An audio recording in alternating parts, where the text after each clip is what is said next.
Good afternoon, everybody.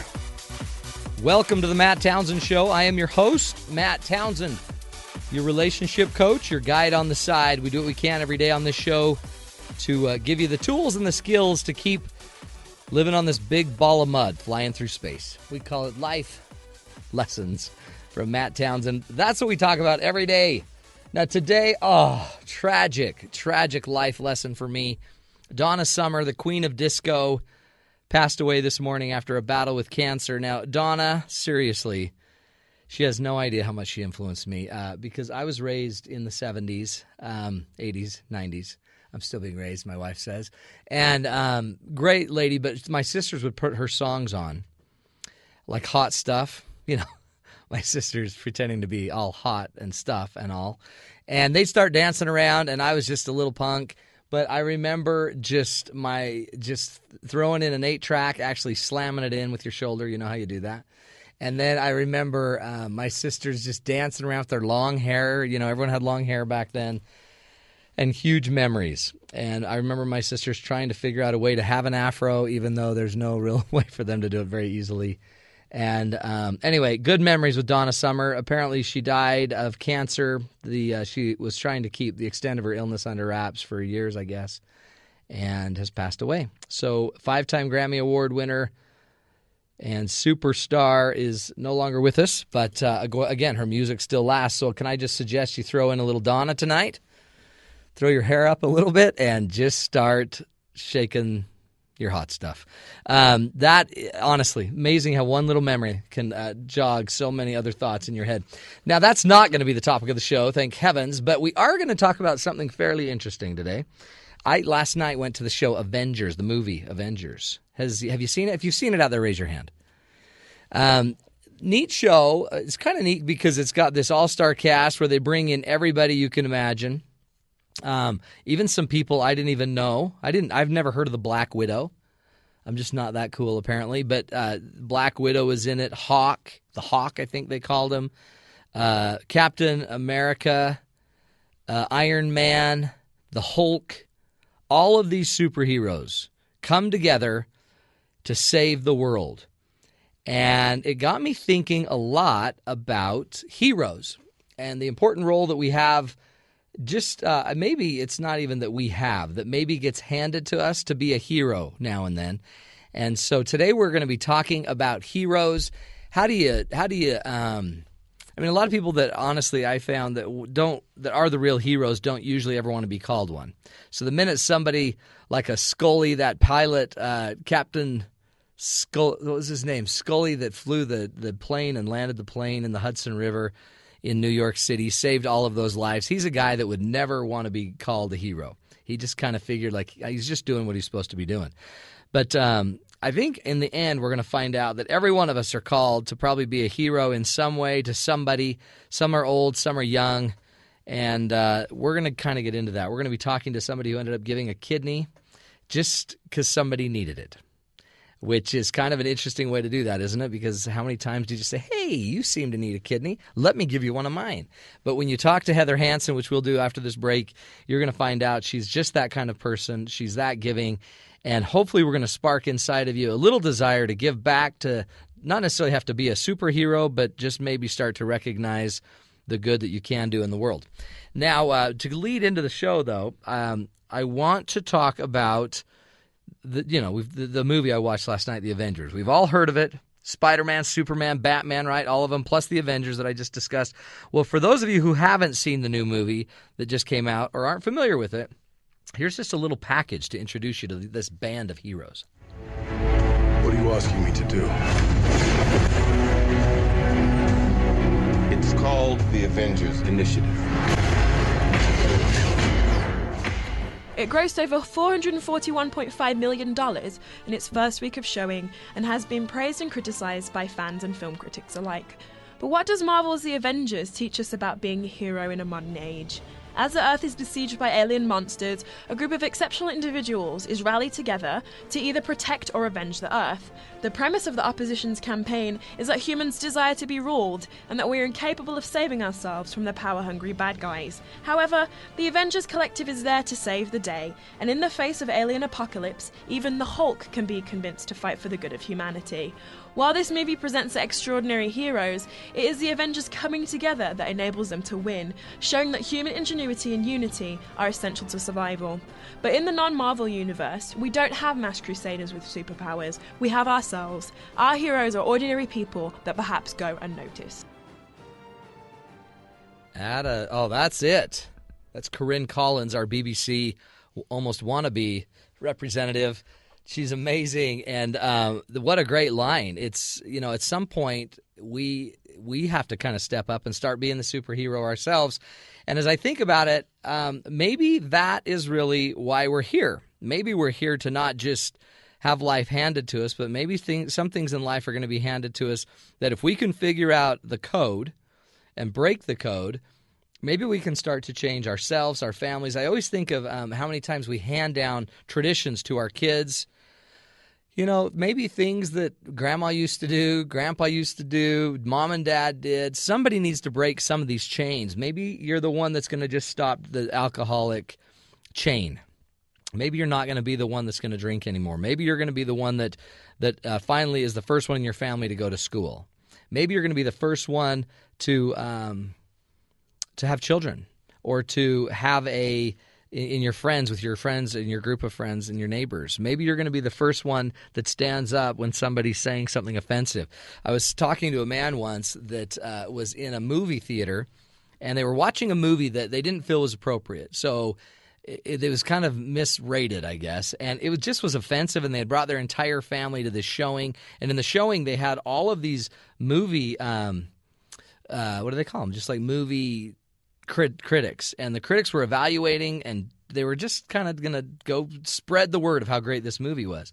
Well, in the middle of it, he got very offended at what he was seeing and felt so awkward about getting up and leaving because the place was packed with all these kind of well-known people. Well, he just decided, he brought his family, he's going. And he got up and told his family he's leaving. And so the family, he said, you can stay if you want. I'm just going to go. And it was a bunch of cousins and everybody. Anyway, about 25 of them stood up and just walked out of the movie. And at the end of the movie, when it was all said and done, and he read the critique in the newspaper from the people that were sitting in there, one of the comments was, it's a little bit racy, it's a little bit offensive, so much so that about 25 people walked out of the theater. And it impacted, at least locally, the sell of the movie. So is that a hero, or is that just a self-righteous prude? Heroes come in all shapes and sizes. And on the show today, we're going to be sharing a couple of stories of heroes. And one of them is just going to be a touching story of somebody that just saw somebody in need and out of the goodness of her heart just felt compelled. Another one would be an actual kind of a superhero feat where a group of people saw an accident take place and a man was trapped under a car, and together they ended up saving the life of a man, even at the detriment to their own. Some of them received some minor burns, and some of them just were scared to death. We're going to be talking about heroes in all shapes and sizes, whether it's you just being a great role model for your kids, whether it's you protecting them. I mean, I think most of us would reach out and protect our children in kind of a physical, reactive, moment.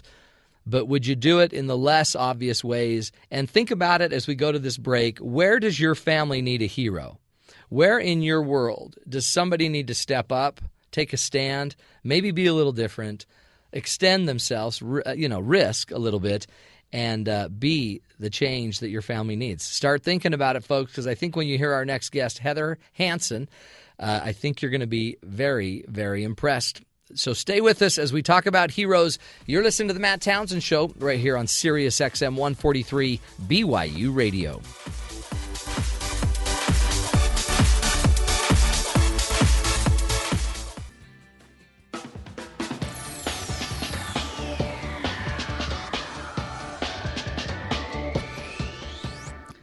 Welcome back. Welcome back, everybody. I'm just rocking out to that music. I just get shaking and rocking. It's good times here at BYU Radio. Matt Townsend here on the Matt Townsend Show. We are talking about heroes, and the hero that's inside of us, we are going to be bringing on a guest. She is the amazing Heather Hanson.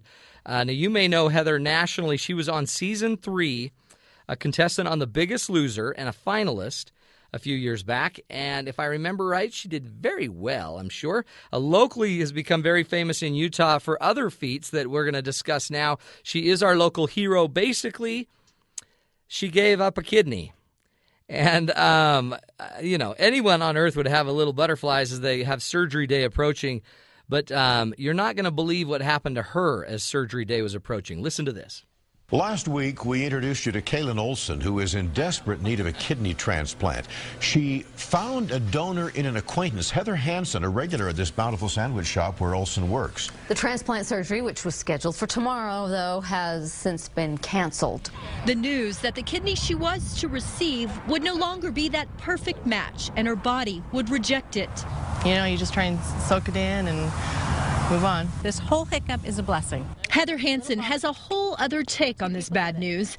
Heather had come forward immediately to offer Kaylin her kidney. Match or not, she's determined not to back out even now. I will still give my kidney and will cross-match it with somebody who's the perfect fit for me, and in turn, they will swap and give Kaylin their kidney. So far, that's been a reasonably successful way to get previously incompatible pairs into a situation where they can be transplanted. So Kaylin and Heather's information will now go into a national database. Dr. Sorensen estimates the surgery could take place anywhere between 6 weeks or 6 to 10 months. Heather Hanson, the not the biggest loser, the biggest winner in our book, hero of the day. Heather, welcome to the show. Hey, thank you very much. It's nice to be on. You are the best, and we met a while ago. And when I heard the story, I knew we just have to have Heather on, because what's it like to be thinking you're giving it to this Kaylin, your friend, and then all of a sudden they change the game? You know what, Matt? To be honest, I feel like right now I feel a little bit embarrassed to be on your show, because I don't really feel like a hero, but I think you're not a hero. You're a donor. I'm a donor, but that's pretty heroic. It was interesting as we went along in the process. Everything looked really great for this gal. I don't know. Do you want me to kind of start? Get into it. Tell you my story at the beginning. Okay, well, I'll do just that. And tell about this where you met her. Sure, I will.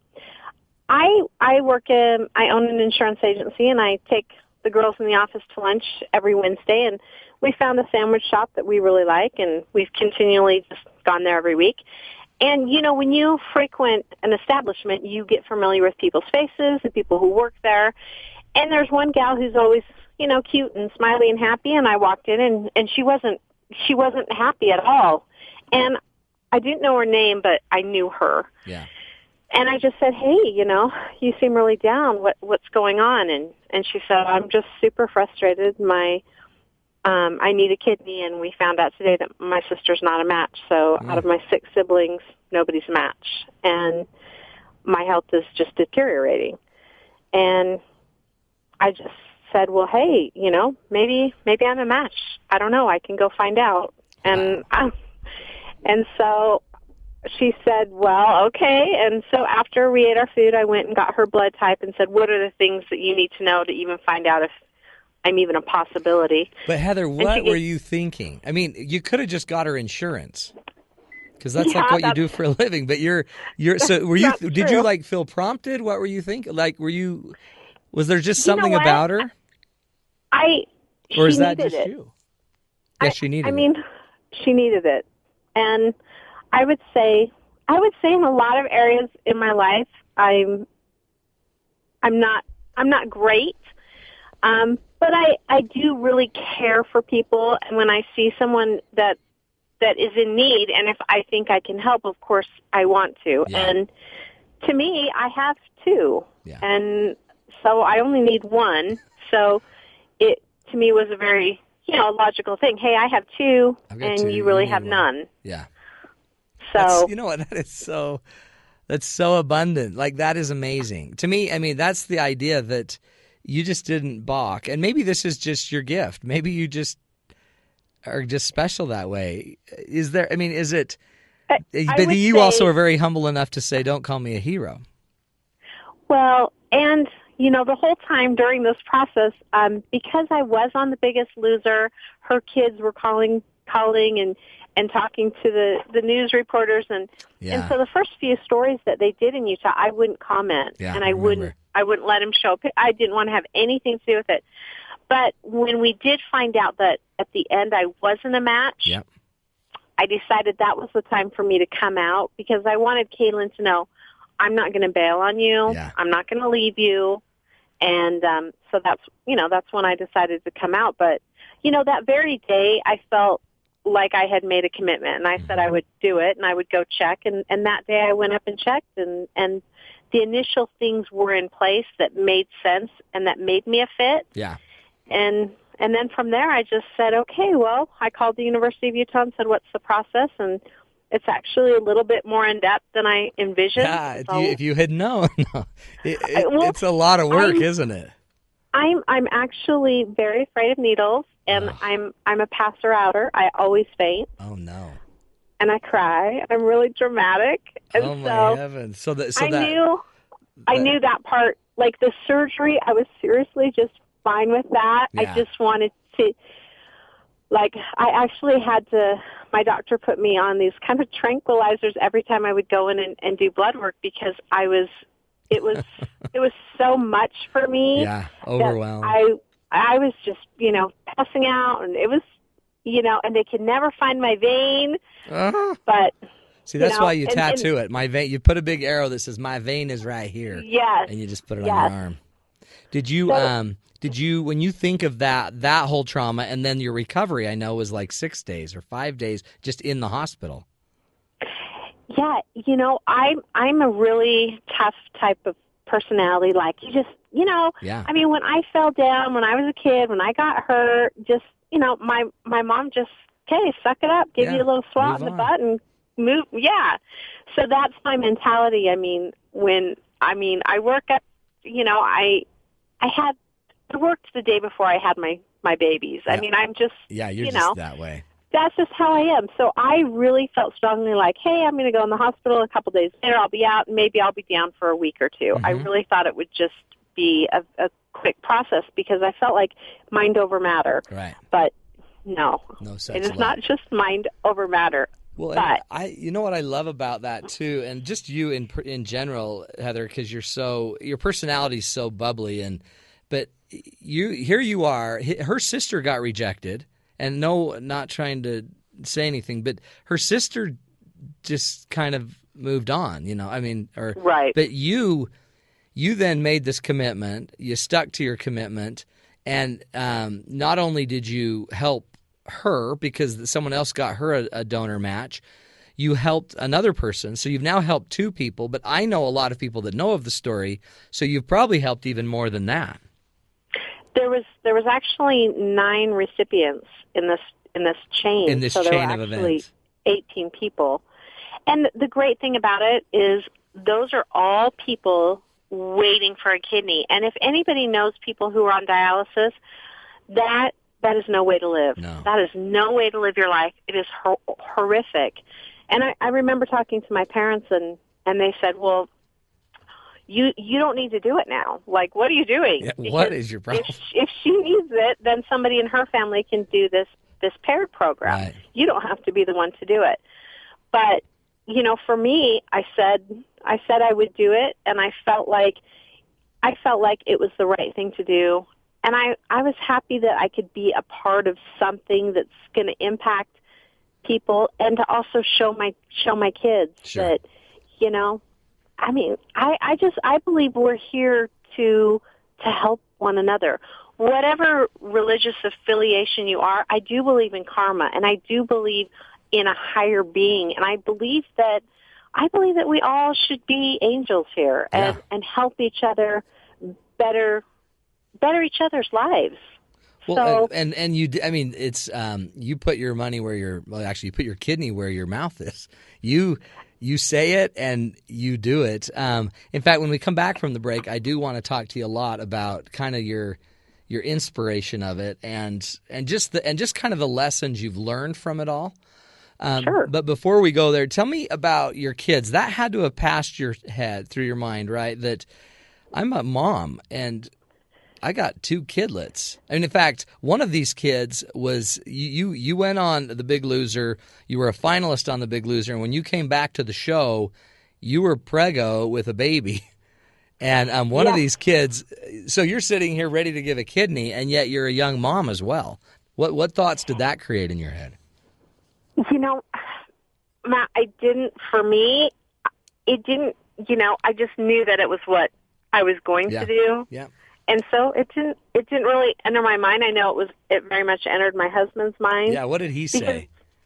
He was not excited about it. Well, I'd be mad because I may need that kidney later. Well, and then he said that. He said, our kids may need it. And I said, it will all work out. Yeah. Because I believe that life does work out. When you are doing the right thing and when you are good to other people, good things come to you. Mm-hmm. I believe that wholeheartedly. Yeah. You're right. And you show it. It's cool. You know what? I mean, Matt, 4,500 people. So 4,500 people a year die waiting for a kidney. Oh. Well, look at everybody around that really, there's no expense to you other than your downtime. That's right. But, dude, these people shouldn't be dying. Well, I just look around my studio here. I've got 2, 4, 6, 8, 10, 12. I got about 14 kidneys. So we have 7 to spare. And yeah, let's go. We could start something. They all just gave me the weirdest look. Yeah. Well, here's the thing. When you donate a kidney, you actually go to the top of the donor list. And if I were in a car accident and something happened and I needed one, I'm getting one. Yeah, yeah. Oh, you're right there. I was wondering because it seems like you'd be more vulnerable. But I guess if you're at the top of the list. I'm definitely more vulnerable as far as, hey, if something happens to one, then I'm out. So I need one fast. Yeah, that's good, though. So, I'd give you mine. Yeah. Well, hold on. Let's not go there. Wow, you said it, Matt. Well, I said I'd give you one of my No, in the friends. Radio world, everyone will back I'd give you one of my it. producers here at the show.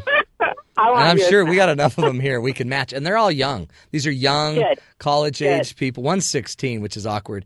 And I appreciate it. Tell them all thank you. I will. Look forward to getting my kidney. Okay, well, we're gonna come back after this break, Heather, because we want to hear kind of the inspiration story with the lessons learned from Heather Hanson. Again, she doesn't want to be called the hero, but somebody that sticks to their commitment, finds a prompting, follows the prompting, serves somebody, and loves the way Heather did. She's a hero in my book.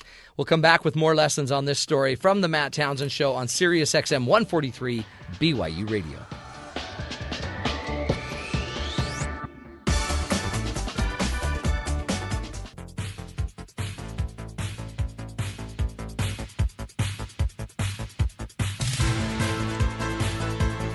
Welcome back, everybody. There's the hero music for Heather Hanson, even though she doesn't want to be called that. We're joined by Heather Hanson, season finalist from season 3 of The Biggest Loser.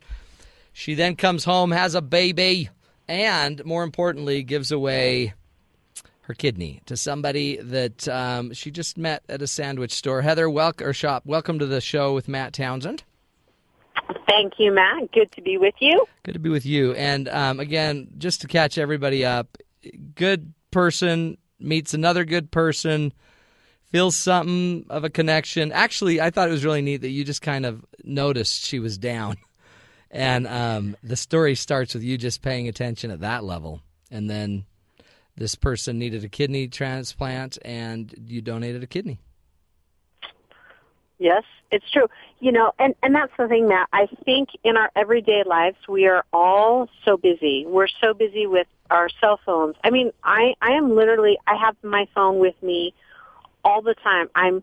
We're just all constantly so busy, and sometimes it is hard to be aware of your surroundings and be aware of other people. Well, and think of though now, because what you're saying to me is this wasn't even just about her. This was good for you, and you would have missed this opportunity to learn about you. You know, I'm going to share a quick story. I went into a gas station and I was grabbing something to eat, and this was probably 3 years back, and I saw a gentleman, and I really felt like I was supposed to give this guy a hug. I mean, I really felt like, and I'm like, I am people not. would be arrested for that in some places. Yeah, I'm like, I am not giving this guy a hug. Nope, I'm not doing it. And I felt it again, and I listened, and I tapped this guy on the shoulder, and I just gave him a hug, and it was really awkward and weird, but he hugged me back. Yeah. And he said, I've been following you. And then I was nervous. I'm like, oh, okay. He said, I watched you every week on TV. And he said, it was great, Heather. You did a great job. And then he shook my hand and he started to cry, and he said, you know, we just lost Julie last year. And instantly it came to me. When I was in 7th grade, I had a friend that was a year older, and she was in a wheelchair. Oh. And she would ride me around. I'd jump on the back of her wheelchair, and she'd drop me off at class. You know, I haven't seen him in 20 years. Well, that was her father. That was him. So he remembered and recognized me. I did not recognize him. Yes. And I was grateful that, as weird and awkward as it was for me to just give a guy a hug in a gas station, that I paid attention to those feelings, and I was aware of what I felt, and I followed through. And I think that if everyone just lived their life that way, and we'd be so much happier. It'd just be such a happier place. The world would just be so much better. Yeah. But life hits you, and you forget, and you get busy thinking about yourself and what you're going to make for dinner and this and that, and you know, it's hard. That is amazing. And I mean, honestly, to find the prompting, but to pay attention and to be present, and you almost wonder, what if you hadn't? You know what I mean? Would he have said anything? Would he have just let it go? And then again, would have just let it go. He would have let it go, but that would have been. See, the neat thing about the story is, again, it's you. It's impacting you. So as you're changing others' lives, you're really just changing your own life. Right. And you know what, Matt? I'm changing my life, but somebody out there who's listening to this will impact them. Yeah. And this will make somebody a better person. And you know, if we can just continually try to better ourselves and help everybody, we're going to be happy. It's huge. We're supposed to be happy. This is what this life is about, is to be happy. You sure it's not just about pain and suffering and the veil of tears? No, because you know what? You lose yourself when you're not focused on you, and you're focused on being aware of others and being kind. You really lose yourself. And it doesn't have to be giving somebody a hug in a gas station or giving a kidney. How about someone who just needs a smile? Yeah. I mean, I remember being a size 22. I was big. And you know what? I'd walk in the grocery store and people would not make eye contact with me. And I thought, gosh, you know, I just want somebody to smile at me. I just want somebody to like me. I want someone to just, you know, smile at me. That takes nothing. That's effortless. Well, and how lonely to be standing there and people won't look you in the eye. Yes. Or if they do, they're looking at your cart, or they're looking at what you're buying. Right. Or what are you eating? No wonder you're so big. Sheesh. Isn't that? And again, I think that goes back to this idea that we shouldn't have to teach this as this. Like when you talk, Heather, it sounds strange. Like, yeah, that's weird. But honestly, that's who we are, right? Who we are is who you're saying. You're saying we should be this into each other. I mean, we believe, you know, as LDS and Mormon people, we believe that we all lived together before we came to this ball of mud, and we're all going to go back together. So why in the world would we all be so distant now? Right. It's huge. And we're really to be each other's friends and angels. I mean, there's only, you know, I believe there's only so much God can do, and the rest is up to us. And we're going to feel promptings, and we're going to feel feelings, and we need to follow them. Yeah. The funny thing is, we're happier when we do. I know, that's what's amazing. Happier. Well, and that you left that place. It's always at like a fast food store or something with you. What's that about? Because I don't know. You're hugging on people. You're giving kidneys away. Man, I bet they love you at Arby's. When I did hug him, he was getting emotional. He said, "You don't know how badly I needed that." Oh. So, I mean, he said exactly what I felt and heard. Yeah. So I just wonder sometimes in life how many times I miss it. Well, that's, you know what, there's the hero. But see, that is the real hero right there. The real hero, we need more. We need 10 times more of those than we need kidneys. We need if we could all be catching the person walking down the hall that just needs you to recognize them and just acknowledge that they're alive. Yes, because, you know, I'm now a size 10. Well, from a 22 to a 10, that's very different. I don't have trouble at a grocery store, people smiling. Yeah. If I run out of gas, you better believe someone's going to pull right over and help me. I'm sure. You just stick your leg out now. But, I mean, how sad. How sad. That is sad. That's what it is. Well, and that's how far we've gone, right? That's how far we've slid from who we really are.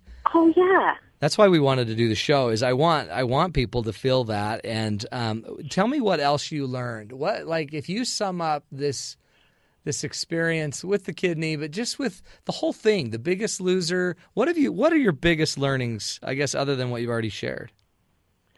What else do we need to know? I mean, you know, I hate reiterating what I said, but I think we go through life and sometimes we're frustrated and we're unhappy and we've got financial burdens on us and we've just got life. I mean, life is not meant to be this hectic and this crazy. And I think we just need to slow down a little bit. I got a Mother's Day card from my daughter, and it says, what do you and your mom talk about? And she put something like, well, she's on the phone. I can't always hear her. And I thought, we don't talk much anymore. I'm like, how sad, you know?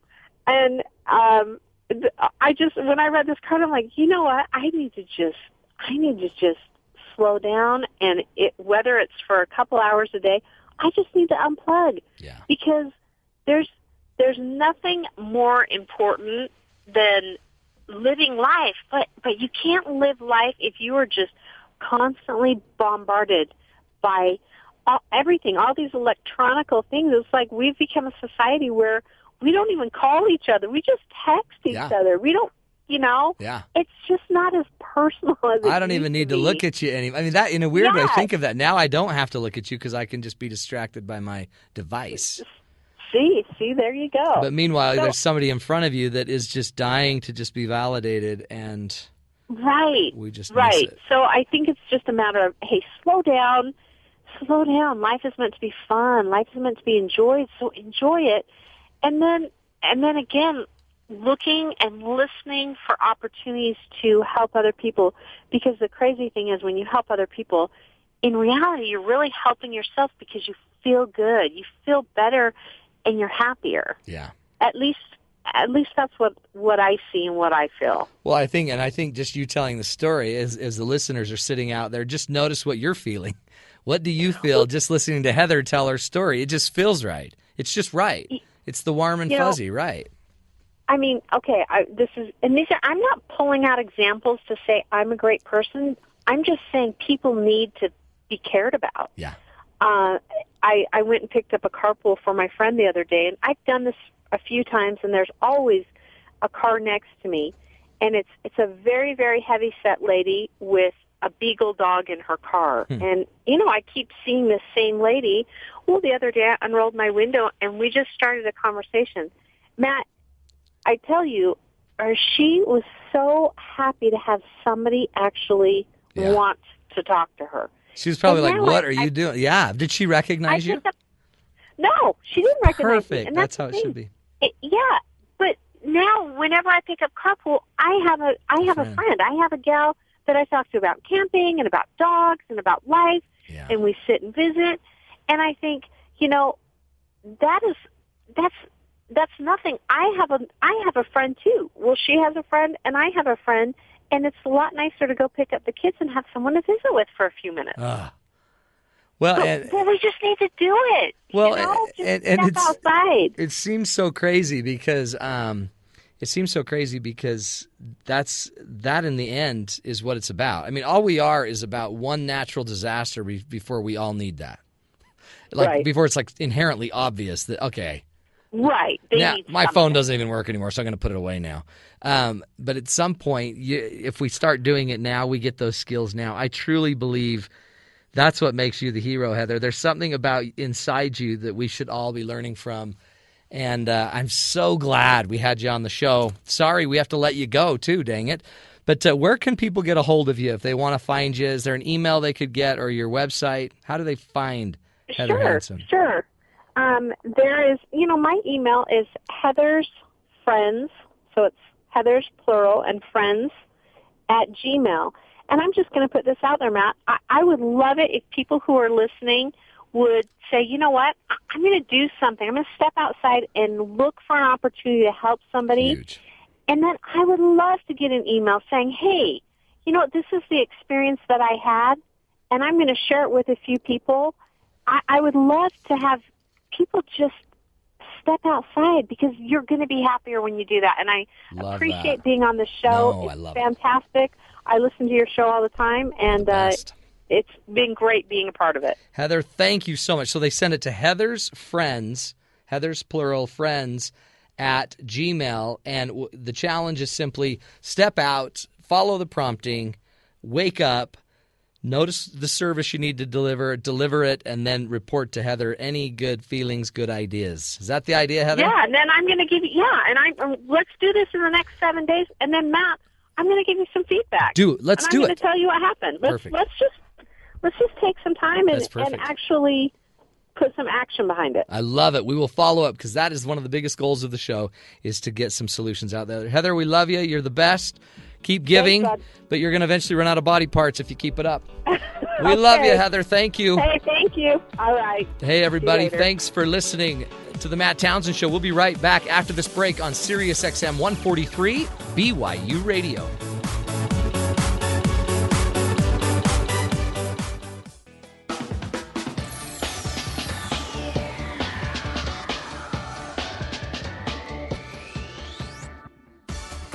Welcome back, everybody, to the Matt Townsend Show.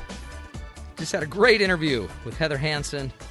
Such a motivating person. Make sure you do contact her at Heather's Friends @gmail.com. Give her your feedback on how you've kind of reached out, made a difference, and changed. And as we kind of wrap up the show, I wanted to tell you one more story. Now, we've heard Heather's story about giving a kidney, donating a kidney, and just kind of being out there. It's a process. Her process took a lot of time, a lot of energy, but sometimes it doesn't always happen that way. Sometimes our opportunity to be a hero comes just at a split second's notice. 911, what's the address of your emergency? I'm on the highway going up to Logan Canyon right next to Utah State University. Okay. You've probably got several phone calls. There's an accident between a four-door sedan and a motorcycle. Okay, is anybody hurt? Yeah. One guy, I can't see on the other side, but I think the motorcycle rider is down. It's a motorcyclist? Yes. Okay. And what's the motorcycle is on fire. The motorcycle's on fire? Okay. Hold on just 1 second for me, okay? The motorcycle is spitting out fire, and I don't know if it's going to explode or not. Are you still there? I'm still here. Can you tell me about the patients? Are they moving? I'm still in my vehicle. There are people there. 21-year-old Brandon Wright of Logan was coming over the hill this morning. A black BMW pulled out in front of him. He laid his bike down to avoid a crash. Wright was trapped under the car. Then came a miracle. Watch as these men use teamwork, strength, and bravery to lift the car off of Wright and set him free. I have a big family, and I was thinking if he was my son, I wouldn't want the body to burn, and I just felt like, well, we could slide the car away from him. That was my initial reaction, and then I thought it was Kelsey, but somebody said he's alive. And at that point, everybody just converged on the car. It's unreal to me that that car could have blown up at any time. And just how brave they are is crazy. I'm forever in debt to them.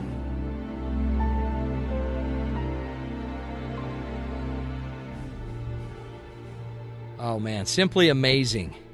That story there was put together by Tom Brenton of our staff here at BYU Radio. And Brandon Wright, just a motorcyclist, lays his bike down, gets hit. Now, interesting, that happened on September 11th, 2011.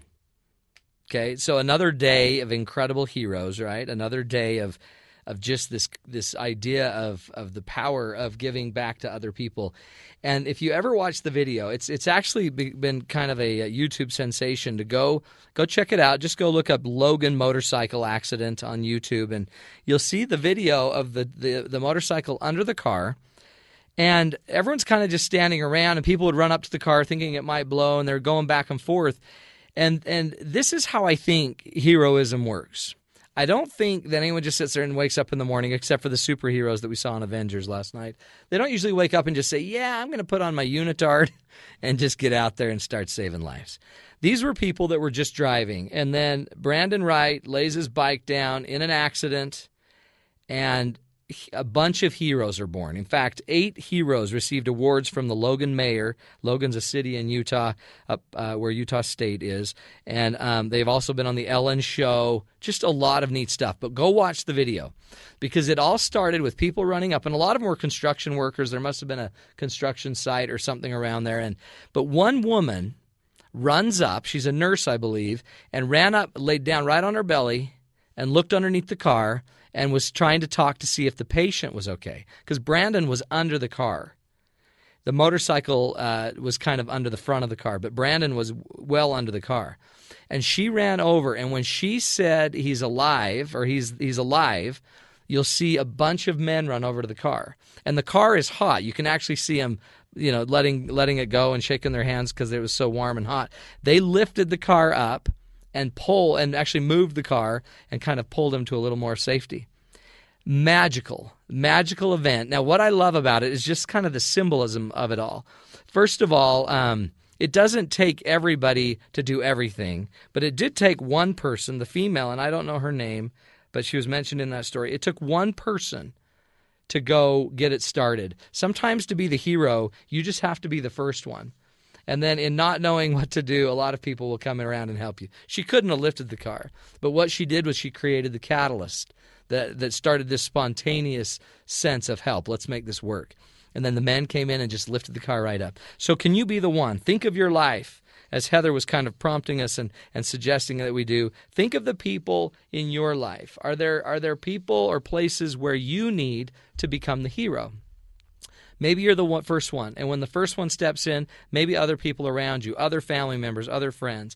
Are there people out there that need your help? I mean, the neat thing about this whole team, this cohort it became, is there's a lot of power. Many light hands make, many hands make light work. And many hands make light work of lifting a car or saving a life. Many hands, I guess in the organ donation world, we could save a lot of lives if just a few of us got busy like Heather Hanson has been. Think about your life. Where do we need to start being a better influence? Where do we need to start stepping it up? And what are some other keys? Maybe one of the things is try to not be as distracted. Maybe start focusing on the people around you and start asking yourself, who really are all of these people? Why is it that Heather Hanson can walk into a couple of these stores and feel such a kinship to the people around him? I believe, as Emerson has taught forever, that there's this divine spark. It's inside of every one of us. And maybe that nurse that went down and helped to save Brandon's life, maybe she just felt the divine spark, or maybe she saw it in Brandon. And when you hear the story of this kid that was just going to school, 21 years old, what's it like, do you think, to be his father, his mother? What do you think they would want to say to these people that were willing to step in and make a difference? That, to me, is the concept of hero. And on this show, every single month, we're going to be bringing you some heroes. People like Heather, but people that they don't always have to do these outlandish things. Sometimes it's just as simple as giving a man a hug at the store after just knowing you're supposed to give that man a hug. I'm going to challenge you, as Heather did, to go out and start noticing your promptings. Start trying to look for the things that make you feel different inside, that make you feel special. Try to start looking at how we can change the world. We don't have to lift a car. You don't always have to lift a car, but you might have to lift your gaze, and you might have to start looking people in the eyes. just the power of validating the other humans around you can go a very, very, very long way. And that is the spirit we're trying to convey on this show every day. So will you keep listening? We want to keep changing your lives. If you'll keep listening, please also, you can tweet us at BYU Radio. We'd love to hear your stories as well as you can go get those to Heather. You can Facebook us at BYU Radio or email us anytime you want. Topics, ideas, questions, email us at byuradio@gmail.com. Again, you're listening to the Matt Townsend Show. Go home, go hug your family, go serve people, look them in the eye, and look for the divine spark in everybody. Thanks for listening, everybody. Again, another show well done. Thanks for being here. This is the Matt Townsend Show on SiriusXM 143 BYU Radio.